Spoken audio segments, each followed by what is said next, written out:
Hello everyone, একটা mini ব্লগে welcome.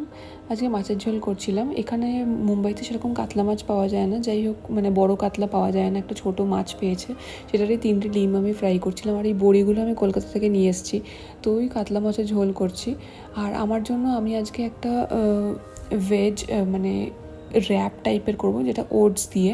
কিন্তু আমি যেহেতু এখন একটু হেলদি লাইফস্টাইল ফলো করছি, আমি 2টো মিল নিই, সেটাও মানে ওটস আর এরকম ডিম সেদ্ধ, প্রোটিন জাতীয় আর কম ক্যালোরি।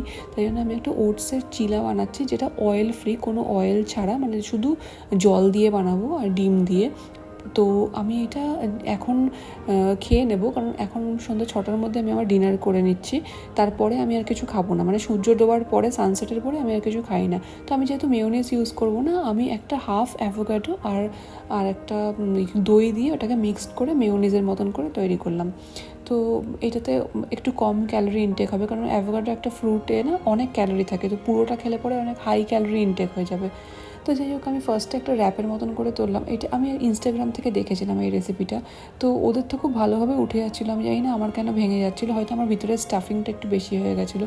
নেক্সট টাইম আমি চিকেন দিয়ে ট্রাই করবো, ভিতরে ফিলিংটা আমি চিকেন দিয়ে দেবো, তাহলে হয়তো আরও টেস্টি হবে। এখানে আমি পনির ইউজ করেছি আর নর্মাল শসা টমেটো এটা ইউজ করেছি। সেকেন্ডেরটা একটা নর্মাল আমি জাস্ট এমনি ফোল্ড করে দিয়েছিলাম, কারণ আমারগুলো ভেঙে যাচ্ছিলো। টাটা।